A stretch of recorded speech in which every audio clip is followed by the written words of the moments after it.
और एक गौशाला का शेड बनने लग रहा है। आरओ प्लांट में 25 लाख का खर्चा आया है। और गौशाला क्यों बनाया भाई? किस खुशी में बनाया है?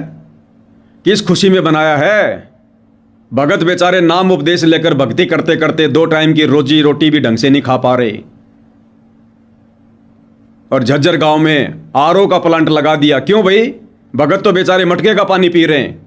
सतलोक आश्रमों में आने वाले भगत तो बेचारे हौद का पानी पी रहे हैं, और झज्जर में ये लोग गांव वालों के लिए आरओ लगा रहे हैं 25 लाख का।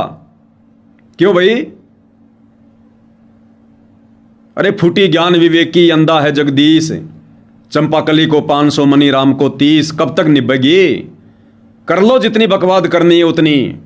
ये परीक्षा का समय है, सतगुरु कुछ नहीं कहेगा। तुम जो कहोगे सतगुरु वही जवाब देगा। जेल में जाकर कहोगे गुरुजी पवन दास को गोली मार दें, गुरुजी कहेंगे बेटो देख लो, मार सको तो मार दो, मैं क्यों मना करूंगा। गुरुजी पवन दास ने नाम देना शुरू कर दिया, आश्रम खोल दिया, वो गुरुद्रोही हो गया। ठीक है भाई, गुरुद्रोही हो गया। इस परीक्षा के समय में जो मर्जी सतगुरु से जाकर प्रार्थना करोगे और जैसा तुम जवाब चाहोगे सतगुरु वैसा ही जवाब देगा। परीक्षा के समय में विद्यार्थी अगर टीचर से पूछेगा कि गुरुजी भारत की राजधानी बंबई लिख दूं क्या, तो सबको पता है परीक्षा के हॉल में टीचर कभी भी ये नहीं कहेगा कि नहीं दिल्ली लिख। वो ये कहेगा कि भाई जैसा तेरे को समझ में आता है वैसा लिख दे। वो टीचर नहीं बताएगा। जो टीचर साल भर तक बताया करता था वो परीक्षा के समय में नहीं बताएगा, अगर असल में टीचर होगा तो इस समय सतगुरु रामपाल जी हम सबकी परीक्षा ले रहे हैं, जो ज्ञान हमें 20 वर्षों से समझाया। इस समय सतगुरु रामपाल जी हमें कुछ भी दिशा निर्देश नहीं देंगे, हमारा किसी भी प्रकार से मार्गदर्शन नहीं करेंगे। जैसी तुम प्रार्थना लेकर जाओगे वैसा ही वो अंतर्यामी तुम्हें जवाब देगा।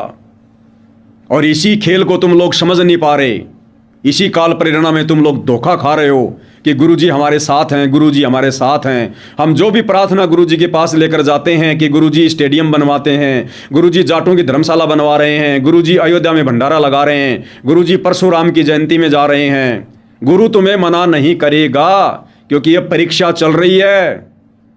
गुरु देखना चाहता है कि कल को मेरी गैर हाजिरी में मेरे मिशन को किस प्रकार से चलाएंगे। तो गुरु अपनी गैर हाजिरी में जिनके हाथों में मिशन दे के जाएगा उनकी छटनी कर रहा है, परीक्षा ले रहा है। लाखों की भीड़ है ना। अरे जहां जहां गुरु शिष्य का नाता होता है वहां परीक्षा होती है। परीक्षा केवल छटनी के लिए होती है। 650 साल पहले भी परमात्मा ने छटनी की 64 लाख की। क्या कहा कि जब तक नकली शिष्य पार नहीं होगा तब तक गुरु भी पार नहीं होता। ये गुरु तो अविनाशी है, अकाल मूर्ति है, इसके ऊपर नियम लागू नहीं होता, लेकिन आध्यात्मिक नियम के अनुसार परमात्मा ने फॉलो करना पड़ता है। तो 650 साल पहले भी परमात्मा ने परीक्षा ली कि भड़वा भड़वा सब कोई कहे कोई न जाने खोज, दास गरीब कबीर करम यो बाटे सिर का बोझ। 650 साल पहले भी भक्ति नियम अनुसार उन्होंने संगत की परीक्षा ली, छटनी की, एक भी नहीं बचा। आज सतगुरु रामपाल जी हमारे गुरुदेव हैं, हम उनके शिष्य हैं, गुरु शिष्य का नाता है। और जहां गुरु शिष्य का नाता होगा परीक्षा होगी, परीक्षा में छटनी होगी। गरीब कच्चा हीरा किरच हो नहीं सहे घनमार, ऐसा ये मन हो रहा लेखा लेकर तार। क्यों नहीं समझ रही है नादान संगत कि वर्तमान में तुम्हारी छटनी हो रही है और तुम लोग लगातार गुरु के परिवार के चक्कर में आकर भक्ति विरुद्ध कर्मों में आर्थिक और शारीरिक रूप से सहयोग देकर अपनी विकेट पे विकेट गिरा रहे हो, क्योंकि संगत का बुद्धि विवेक समाप्त हो चुका है। तो क्या कह रहा है, झज्जर में एक आरओ लगा दिया, आरओ का प्लांट लगा दिया 25 लाख का। 1 करोड़ हमने गौशाला में दे दिए, गौशाला की शेड बना दे रहे। क्यों बना दी? अरे वो गाय क्या है, वो एक जानवर है। और परमात्मा ना गाय में कोई भेद करता ना भैंस में कोई भेद करता। सत्संग नहीं सुनते क्या?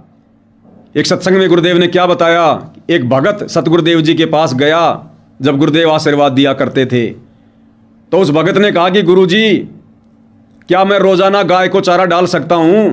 क्योंकि पहले उस भगत की आदत थी, धार्मिक होने के कारण वो गाय को चारा डाला करता था। तो उसने सतगुरु रामपाल जी से साक्षात सतलोक आश्रम बरवाड़ा में जाकर प्रार्थना की कि गुरुदेव मैंने नाम ले लिया, आपका भगत बन गया, क्या मैं गाय को चारा डाल सकता हूं? तो सतगुरु रामपाल जी ने आदेश दिया कि भैंस से तेरी क्या दुश्मनी है? अरे गाय दूध देती है, भैंस भी दूध दे रही है, भैंस से तेरी क्या दुश्मनी है भाई? तो वो सतगुरु रामपाल जी आज गौशाला के लिए करोड़ों रुपए शेड लगाने का कैसे आदेश दे देगा? ये सारे के सारे मनमुखी कार्य हो रहे हैं, मनमुखी कार्य। ऐसे ही सतलोक आश्रम बरवाड़ा में महादुखी थे सतगुरु रामपाल जी अपने परिवार के कुकृत्यों को देखकर। और सतगुरु बार बार कुछ भक्तों को कह दिया करते थे कि ये जो हजारों जो किलोमीटर से भगत आ रहे हैं, ये यहाँ पर सतलोक आश्रम बरवाड़ा में मेरा दूध पीने आते हैं, भक्ति रूपी दूध, सत्संग रूपी दूध।